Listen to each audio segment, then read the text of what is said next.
building up that list of people who you want to work with, understanding the industry, and then really you need to build a portfolio that you're proud of. And it doesn't have to be 100 pieces, but like, let's say you have 10 pieces and you can start reaching out to people. I don't think there's like a, okay, you've made it into the industry, like the doors are opening. I think that's it. You've gotten started.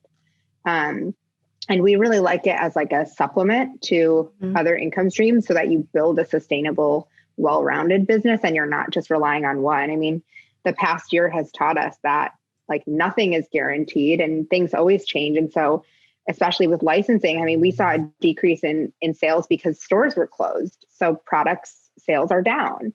So I think that's it, is like, start reaching out to people and start making work on a consistent basis. And that could be from a passion project. That could just be once a month you sit down and make something. That could be once a week, whatever it is. I think just being strategic about it is sort of the first step. The Perspective Podcast is fuel for your mind and creative grind. Each week, we break down the art of healthy hustling, overcoming the inner critic, and growing your creative business.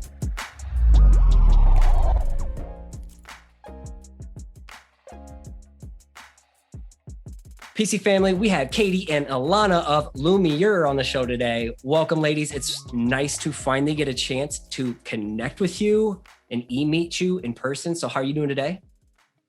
Oh, great, Scotty. It's so good. It's so good to be here. We're so excited to be here.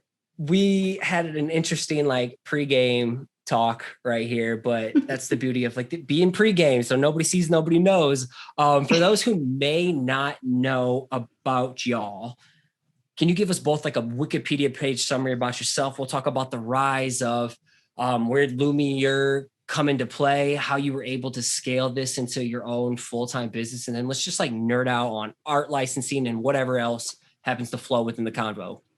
Well, I'm very excited to nerd out. But I think the funniest thing up until now, Katie and I have never met in person. We've been in business for about 2 years. That's coming and it's going to be epic. It's going to be the greatest catfish story of all time. So we actually both are lettering artists that started getting into art licensing. And I was just, gently stalking Katie online. She posted about how she was going to do a class on art licensing.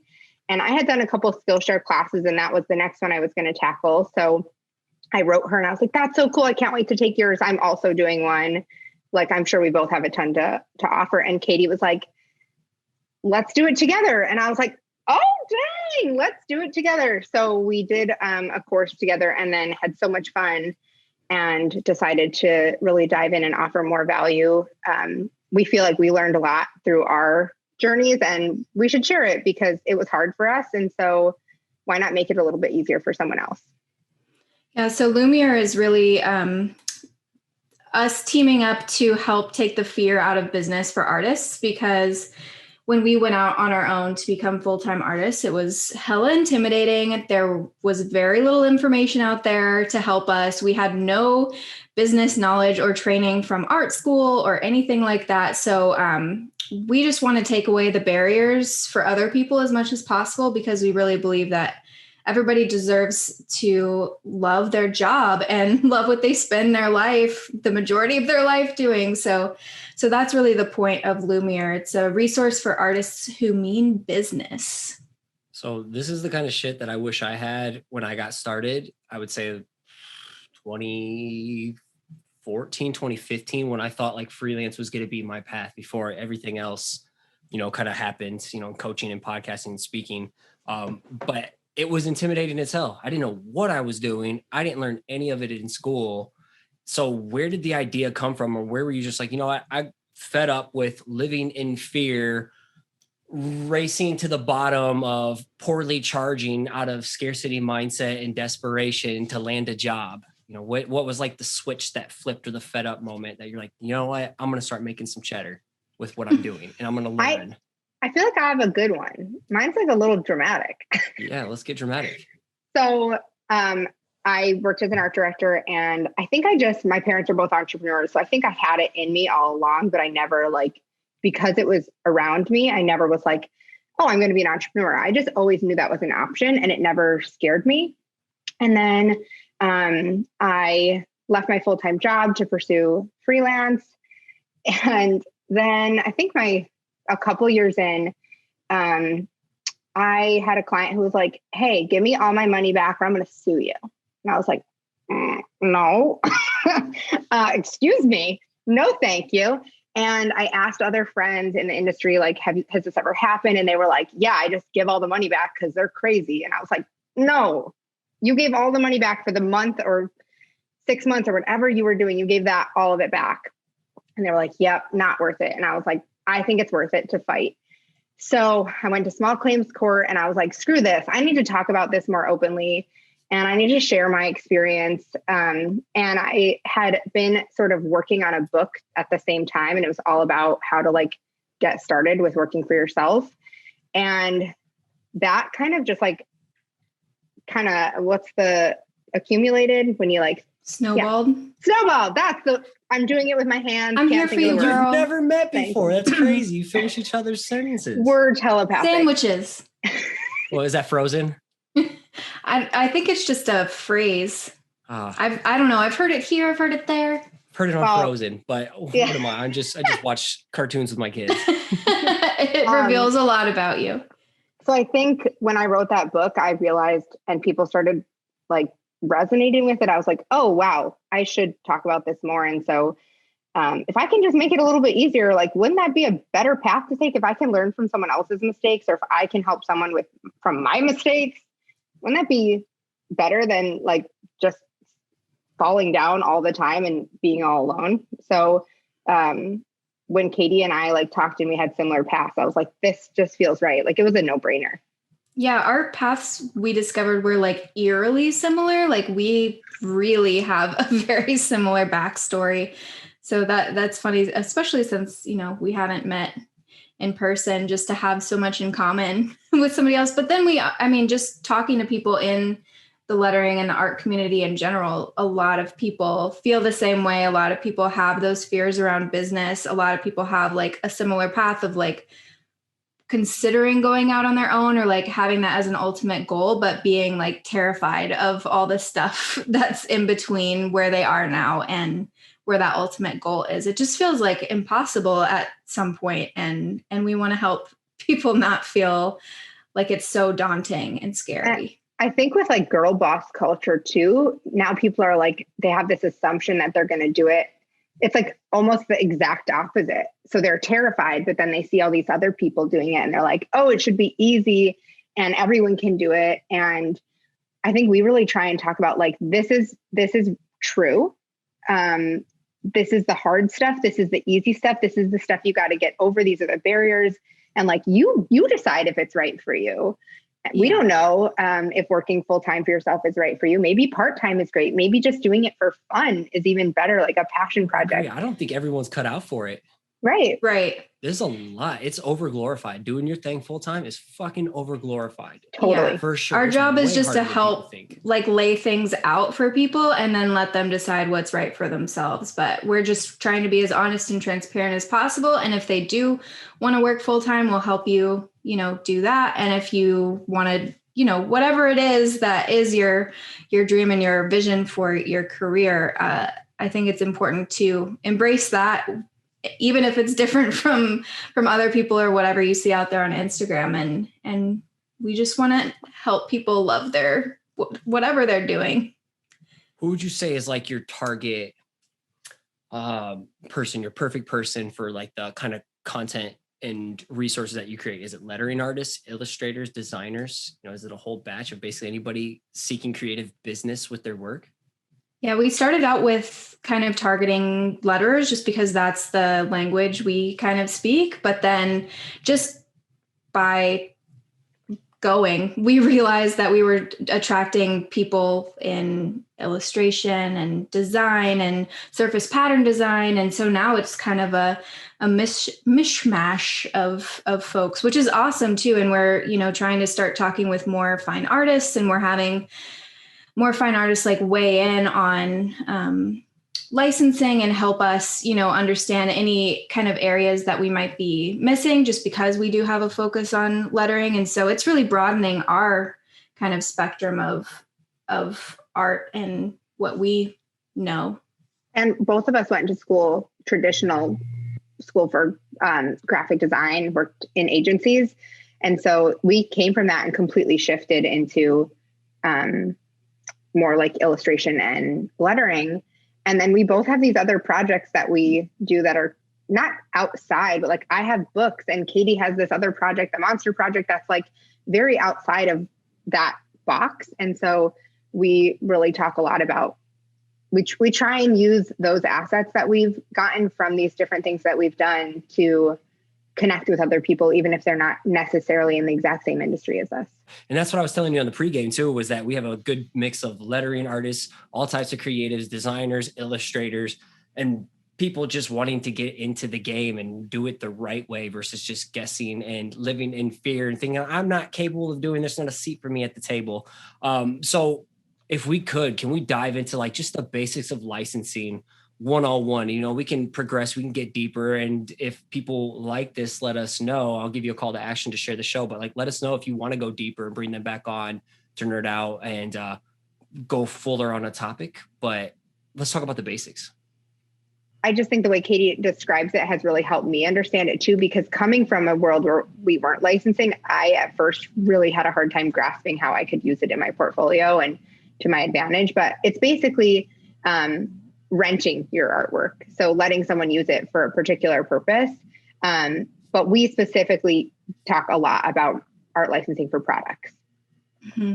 Yeah. So when we talk about that, a lot of people, like, this is an industry that a lot of artists don't even know exists at this point. So we're trying to change that, because it's kind of like this weird secret society that's kind of run in this old school way. But when we say art licensing for products, we're talking about like getting your art onto gift bags and greeting cards and bedding and tableware. And, you know, there's this like home goods, there's this whole host of things that you can get your art on. If you go, we always tell people to go into a big box store or like browse online and just look around with the idea in mind that this exists and start looking at products, and you'll be like, oh crap, there is so much stuff out there that I could potentially license my art for. And things start to like materialize. You're like, oh, I was so like blind to the fact that this existed at all.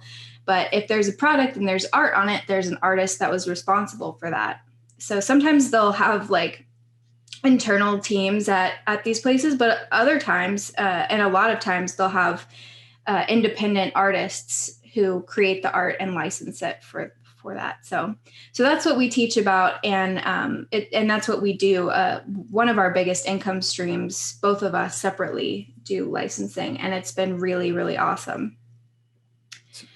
Do you think a question could be like a dope question? Something like I ask my students when I get them, like, yo, stop living just within a 2D static JPEG on Instagram. Like, where I ask them a question like, where do you think it'd be dope to see your work exist? I feel like that kind of fits within your topic of like, hey, go into one of these stores. Where could you get your work licensed and existing on for someone? That's one of the things that we kind of stress is like, we can't just tell you, look up these companies, because you got to figure out where would your work shine. And then you have to dive deep into that specific industry or category. Like if you are a fabric designer, like greeting cards are probably not the right fit for you. So you don't want to reach out to greeting card companies. So you really have to understand your work before you understand who your client is. Like what's great about your work? Why do people want it? Where would it do well? And then you can look at where should it go and who should I be connecting with? Mm-hmm. And a lot of people start out with like product lines that they sell themselves. Both Ilana and I did, and we both still have those product lines Meaning like in you sell your some own form. merch? Yeah. Sell like greeting cards and art prints and things like that. So both Ilana and I started that way, and a lot of our students start that way. And we really do recommend that as a great thing to do, to kind of like dip your toe into designing for a product without putting a lot on the line. And you also, like, we believe in what we call double dipping, which is trying to get the most possible return out of the least possible work. So if I make one piece of art, I don't just, like you said, want it to live on Instagram as a flat JPEG. I want to think about how can I utilize this in as many ways as possible. So I'm going to put this in my freelance portfolio. I'm going to put this in my product shop. I'm going to reach out to a buyer for art licensing and say, hey, I have this new birthday card. So I'm going to try and think, how can I stretch this as far as possible? And that's what's really cool about licensing too, is you can stretch it even further within licensing itself, because you can license the same piece to multiple people at the same time. So I can have a piece of art that I sell to a greeting card, and then I also sell it for a gift bag, and then somebody buys it for plates and party wear. So you can have those deals going on at the same time and be getting royalties from 3 different places at once, which is really awesome. Yes, that is the magic. This is sort of that analogy I was saying, because the freelance or the art licensing portfolio looks really different because it's pre-existing artwork. And so it's like a menu where you can go in and people can just order off the menu. And the coolest thing is that 2 people at 2 different tables can order the same thing. Like Katie was saying, a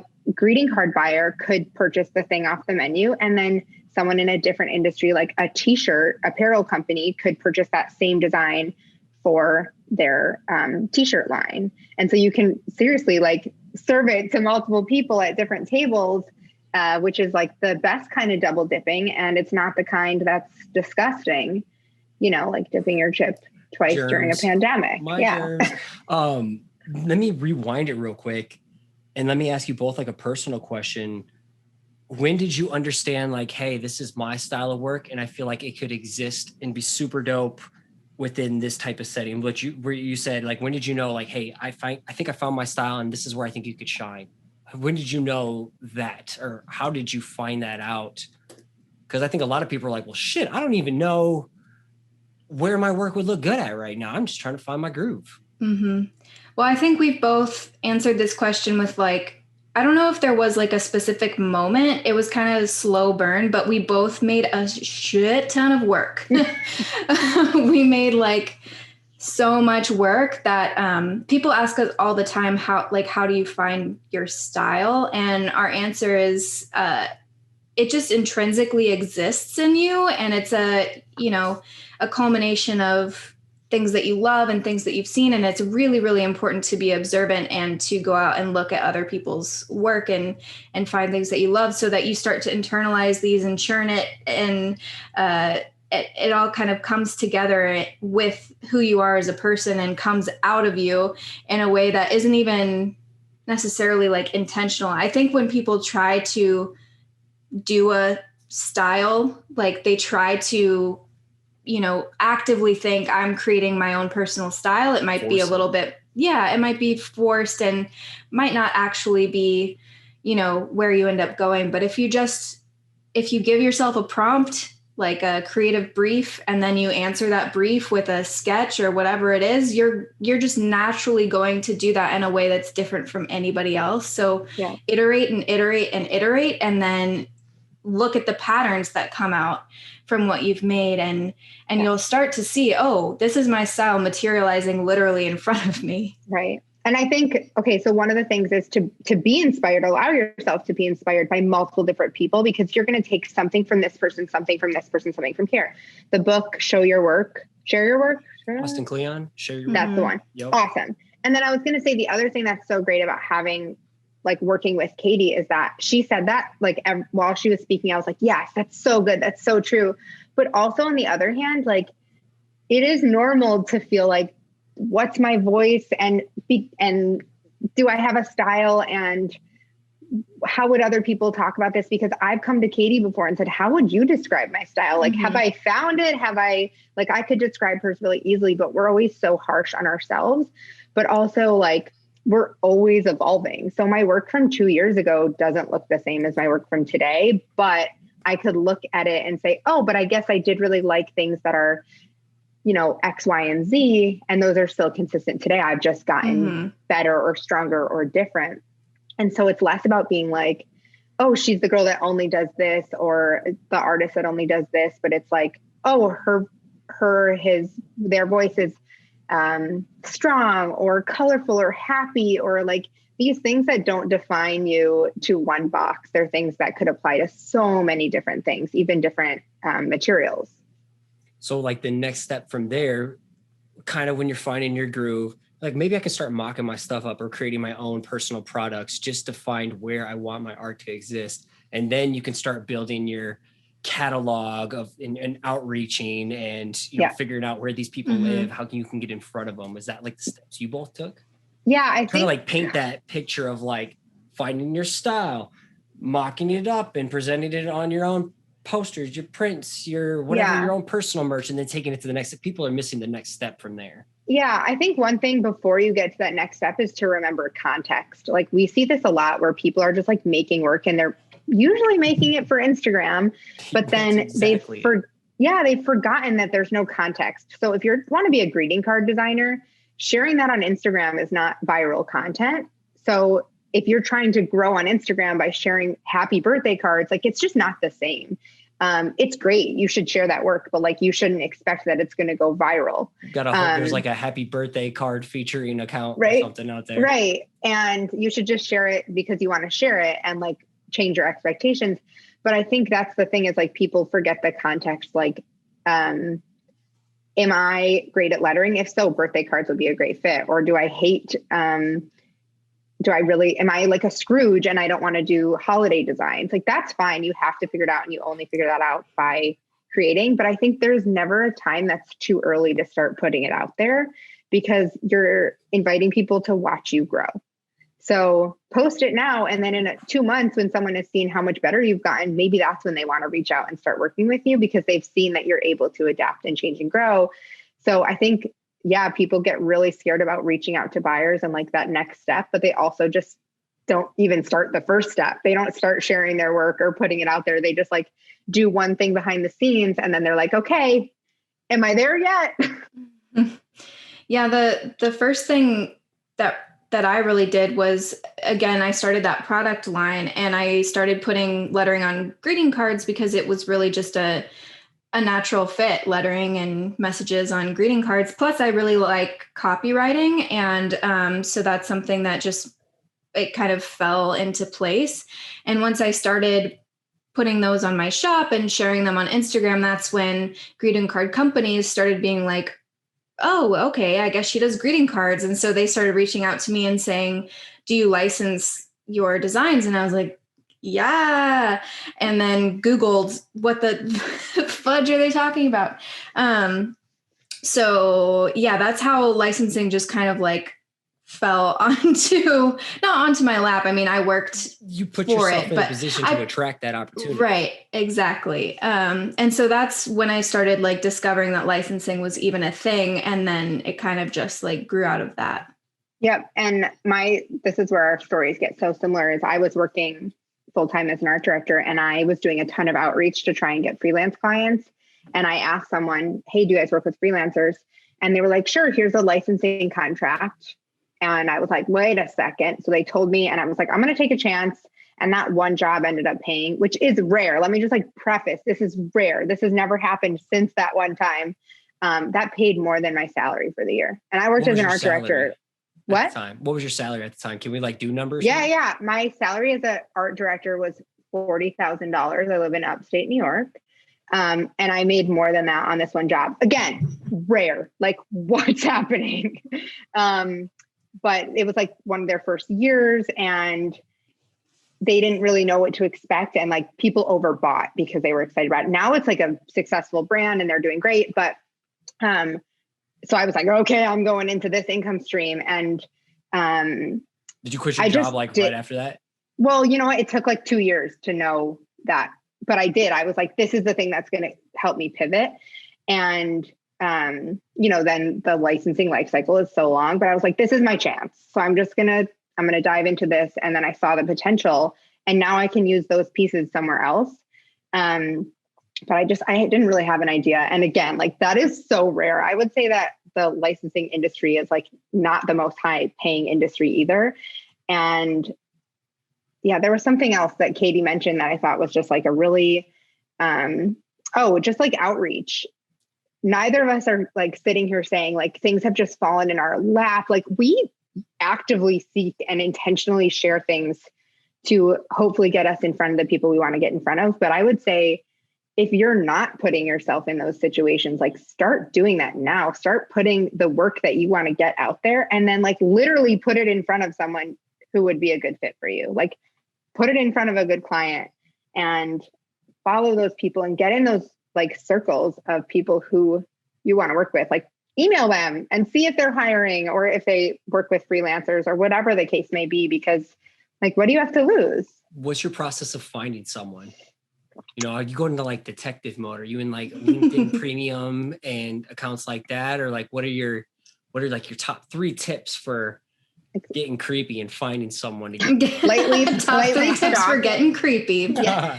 How killer would that be for like a blog post header or something like that? It's super good. Yeah. One of mine is definitely Instagram stalking other artists or licensing agencies. And whenever they post that they've done a collab with somebody that feels like it could be a good fit for me, I already know that, you know, that buyer, whoever is then open to collaborations. And so I'll just like save that in my little outreach folder on Instagram and then investigate later. I think what she's saying is that is proof that there is opportunity. That is not, oh, someone else got the job I wanted. That is, oh, I didn't know that was possible. I want to try that. Like, it's not your competition. If they work with artists, like they can work with more than one artist. Yeah. And not like a representative company, but like a company that's like actively looking to hire people to bring on.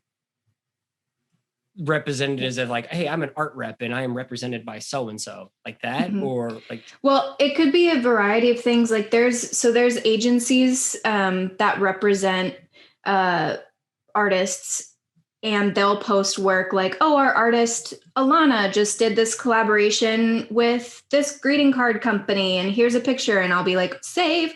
Or it could just be, I follow Etta V and she posts this really cool water bottle and I'm like, oh crap, it could even just be a product idea. It doesn't even have to be the client, but I'm like, oh, I've never thought about water bottles. That's a really cool idea. Mm-hmm. And so I'll save. Yeah. That's my and official. Then I keep like a spreadsheet and I go through the spreadsheet maybe like once a month and I'm like, which would be, what do I have work that would be a good fit to send it to this specific brand or to this, what time should I spend looking for a brand that would be like a comparable option that would be a good fit. So it's like a little strategic, but it's not rocket science. Another thing we do is go shopping.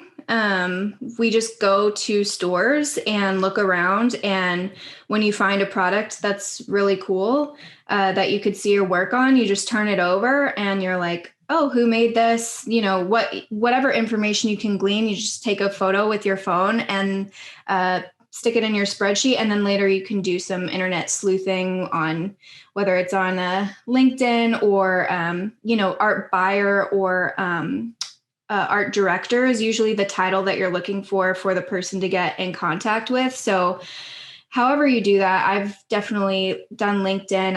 A lot of times they'll list on their website, depending on the size of the company, they'll list on the website like who the buyer is, and you can reach out.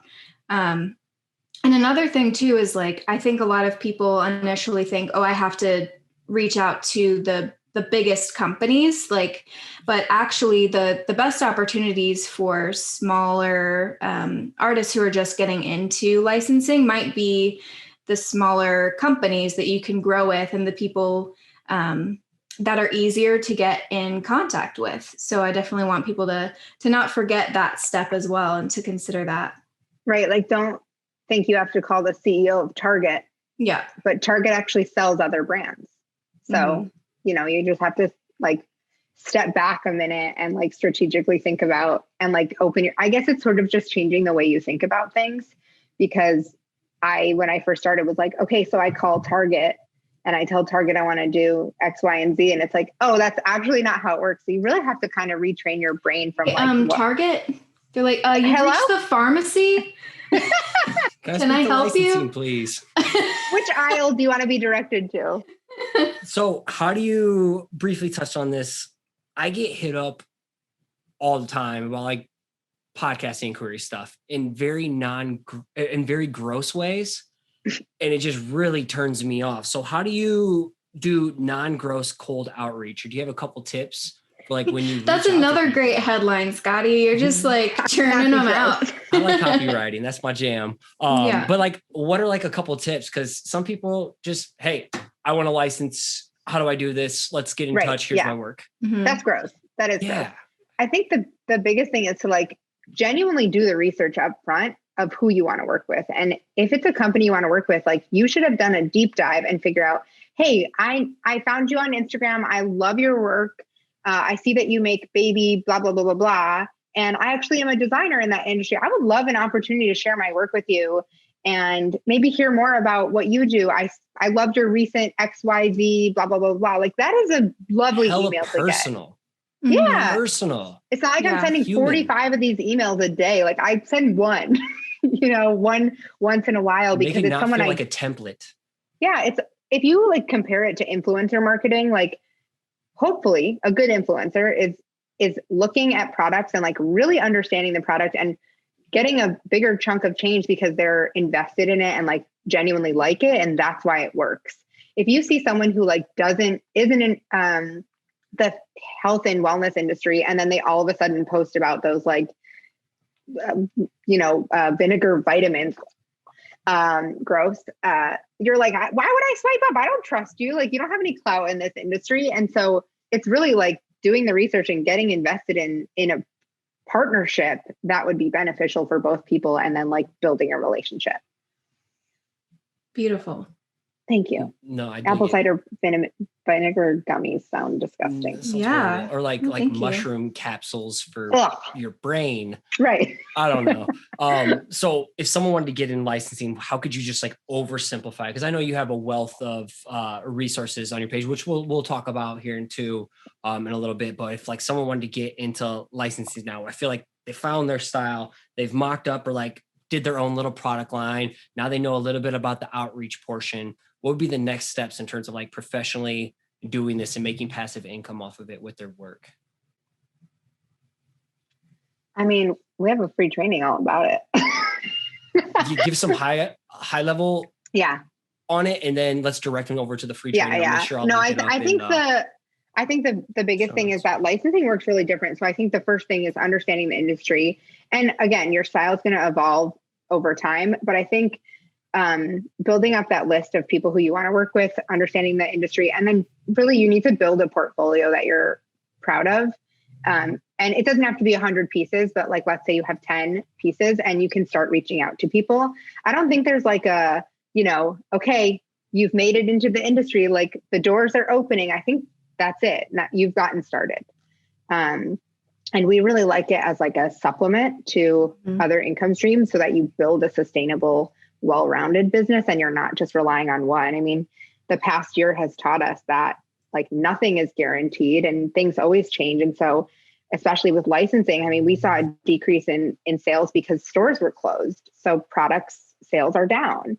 So I think that's it, is like start reaching out to people and start making work on a consistent basis. And that could be from a passion project. That could just be once a month you sit down and make something. That could be once a week, whatever it is. I think just being strategic about it is sort of the first step.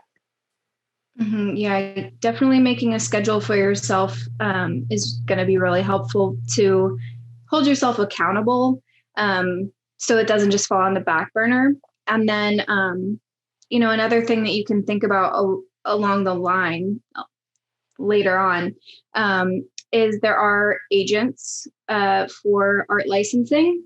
And if outreach and like the business side of things is something that really overwhelms you or freaks you out, or if you have like too many inquiries coming in your inbox, you can't even handle it, then that's something you can consider. And Ilana and I have both had agents. Ilana just, can I say that? Yeah. Okay. Yeah. Ilana just signed with another agent. I was like, oh wait, is this secret? So we've both been with and without agents, and we definitely talk a lot in our other resources about the pros and cons of both. And And I definitely want to be clear here that when people hear agent, sometimes they get super excited and they think, that's the end all be all, like that's the goal for all artists. And I just want to say that's not the case. And, it might not be right for you. And I honestly feel really happy not having an agent right now. And I also feel more financially happy that I don't have an agent right now, because I have the other 50% of my income that I didn't have when I did have an agent. Yeah. So, and I just want to say, like, if you have a lot of parents, that you're a parent listening, for me, all of Katie's reasons for not having an agent right now are so valid, and it does not define success in any way, shape, or form. But for me, I have 2 kids at home, and I really value that time. I know they're not going to be little forever. And so having an agent right now, I literally just signed with them in the last month, is really great because it frees up some of my headspace and my time. And I'm willing to take that sacrifice in income. But there were times, in my life where I'd much rather do the work, because connecting with those clients is really wonderful. And you get to form deeper relationships and maybe open even more doors. Yeah, both sides are amazing. And it does not define success at all. And I think that's been one of the biggest things with figuring out this industry, is redefining what success looks like to us. Because when we graduated from school, we were told you have to go work at an agency, and you have to go to a big city and things like that. And when we discovered that you could like stack income streams and double dip and license your work, we were just like, oh, so I can actually work less maybe, and have more time for my mental health and for other things that are important to me, and still make a career that I really love. So what are those passive income streams? Education, clearly, like courses, I'm assuming books, freelance, and licensing. Am I missing anything? What else you got? We do product income from our own product lines. Yeah, and that could be digital downloads. That could be an Etsy shop with greeting cards, anything like that. Yeah, I think that's it. I think so. But yeah, both of us are really intense about layering things so that we're never like totally screwed if one, income stream kind of falls off. And this pandemic was a great case study of why you need multiple income streams. Because we definitely saw some industries grow and some shrink. So having those options of and like multiple places that our revenue was coming from, we were in a lucky, position to not have to freak out as much as we might have otherwise. We started a business during a pandemic, but I think the other thing is we're not spreading ourselves so thin and doing all of these all at once. So, for example, I'm not writing a book right now, but I have royalty checks coming in from my book that's already out in the world. And then licensing, maybe when the stores were closed, we're not actively pursuing, partnerships, but we're working on our online course. So it's not like we're saying juggle 20 eggs all at the same time. We're saying like pick areas to focus. And then eventually I've phased out some of my income streams because I'm like, they take too much of my brain space or I'm not enjoying them right now. But I know I could eventually come back to them if I really wanted. Yeah. Like I was doing wholesale with my personal like product line, and it drained me so much. Like wholesale is such a thing you have to like really focus on. And and especially for greeting cards, the margins that you make are so small. Here's 4 pennies. Yeah. Yeah. If you're selling a greeting card that sells in retail for $5, you have to sell it wholesale for $2.50, which means you have to be able to make the card for like 75 cents to even get like, like Ilana said, a couple of pennies out of it. And think how many greeting cards you have to sell to make $20. To make $20, and compare that to like a freelance job or like a licensing job like Ilana got, where she made over $40,000 for one job. It's like, where do I want to put my time? And that's something that you have to learn by doing and by trying. And also the numbers are really helpful, which is where you have to put on a little bit of your business hat and think through those things and say, is this model sustainable for somebody like me who's making greeting cards out of my house and packing them by hand? It's like, probably not, but it's a good experience and it's a good learning opportunity for sure. And I think we'd both say, and I think this is coined by Jessica Hish, is some for show, some for dough. And there have been jobs that Katie and I have taken, even, more recently, some that maybe we don't want to put in our portfolio, or some that we really want to put in our portfolio, but they pay really poorly. And we might negotiate for a little more, but we are really excited about the project. So we do it anyway. And I just feel like no ego amigo, you do the projects that you're excited about. And wait, I've never heard you say that. Oh. It's great. Well, you just do the projects that you're excited about. And sometimes they're going to be a great asset to your bank account. And sometimes they're a great asset to your portfolio. I think overall, the main lesson baked within this episodic adventure is that people need to break away from a starving artist mentality, stop living in fear, and put on the business hat, flip the marketing switch.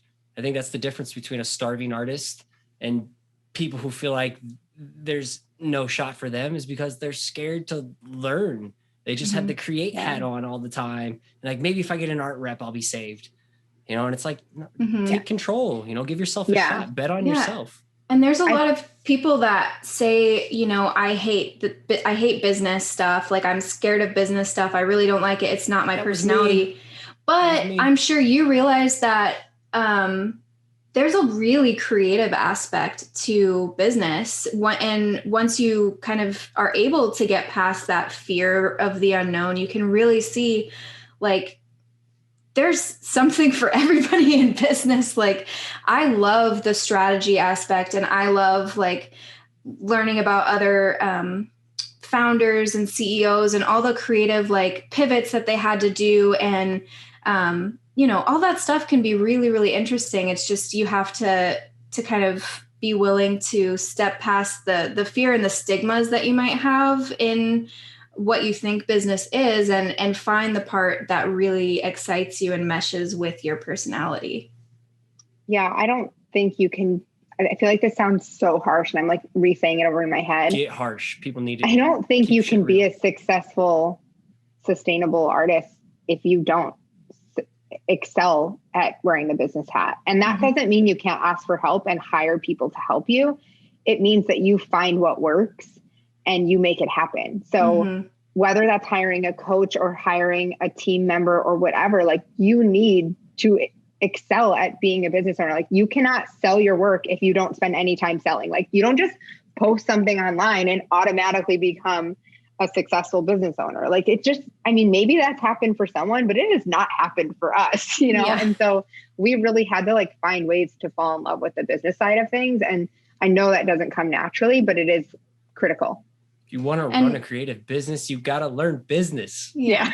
And a lot of times people are doing marketing and they don't realize it, or they're, being really strategic about what they're creating and how they're getting it out into the world. And they're getting people to share it because of their marketing skills, but they don't make that connection that that's what they're doing. So if they take a step back and realize that that is part of business, then maybe they'll say, oh, wait, I do like this. We're all in the business of selling. I fucking love selling now. I used to think it was gross, but now I'm actually, you can do things in a non-gross way. It's more than just here's selling my work in terms of exchange for money. It's selling ideas, selling strategy, selling planning, selling yourself, selling solutions to problems, selling solutions. Yes. And I think a big mindset shift that you have to do is you have to actually believe in yourself and put things out there that you believe are truly helping other people. And then it becomes a lot less gross because you're not trying to sell something to someone that's bad for them. You're trying to help them. And that's a really tough mindset shift that both Ilana and I have had to do when we're talking about our courses and stuff. It's we're conditioned to think, oh, I don't want to, put an offering out there and ask somebody to pay for something. But at the same time, if you're in their shoes, you're a person desperate for a solution. You need somebody to help you, where we have this thing, we've put a lot of love and care into it, and we're trying to help. So I think that's a huge thing we have to consider when we're selling. Remind ourselves that we're trying to do something good. You're doing in a the disservice by not being hyped into what you're creating and putting into this world. You're doing a disservice by not sharing that shit and shilling it and selling it in a non-gross way. Like, someone out there could have needed that. And you're not for everyone. I mean, if you think about your personal preferences, like, do you like everything? Like, you're just not for everyone. And I think I don't like vinegar gummies. Yeah, gross. So that's not for you. And so I think people get hung up on that too. Like we're always looking for more. And it's like, actually, you can just not need more all the time. Do less, but better. Real quick, as we land the plane here, where can people go to find this free training and then check out all your resources and everything like that? Loomier.co is where you can find all of this great stuff. The actual URL for our free training, which is 3 steps to turn your art into passive income with art licensing, that is at Loomier.co/ALBP-webinar-register. But we made it so easy for you. But that is so user friendly. How about you just check the show notes? I know we need a prettier link for that. But the training is everywhere around the website too. Yeah, everywhere. As we say, everywhere. Where can people go to find you ladies online and connect with you? We're both at Loomier, at Loomier.co. And then you can find our personal accounts. Katie made that, and Ilana Griffo, but we're always popping in and we genuinely love talking and helping people through the DMs, like having these conversations about upcoming projects or things people are struggling with. That is like why we're doing this. So say hi. We'd love to talk to you. We also have a free Facebook community for artists who mean business. I feel like on the Facebook, people can't see your facial expressions, and I feel like they make what you're saying. If they watch it, the video version, they can. The video version. But if they're listening only, they're gonna miss out. So this is the call to action. Go watch the video. Go subscribe. Also, what's the book that's on Amazon? The business. My book? Yeah, the freelance business book. Oh, my book is called Mind Your Business, but we have like a whole list of awesome books. I know you have a list too of awesome books that we read. List. Oh, thanks. I had a lot of fun making it, and it's a great book, gal. Thanks. All right, and it's a freaking bestseller on the freaking New York Times. No big deal. New York Times. Sure. We're gonna go with that one. Sure. Which one is it? Amazon. Okay. Times. A little different. Amazon Times. Ilana, Katie, this was dope. I really, really appreciate you jumping on, dropping a ton of value. I'm sure we could probably go deeper in a round 2 if y'all ladies are down for that. In the meantime, thank you. I will be in touch, and it was great to get you a chance to finally connect. Hey, thanks for having us. No problem. Have a good day. No problem. No problem. All right. Peace out. Thanks again for listening. It'd be awesome if you took the time to subscribe to the channel, hit the like button, and let the comment below so we can connect. Again, if you want to catch a shout out as a future listener of the week, make sure you subscribe to the show on iTunes and give it a rating and review.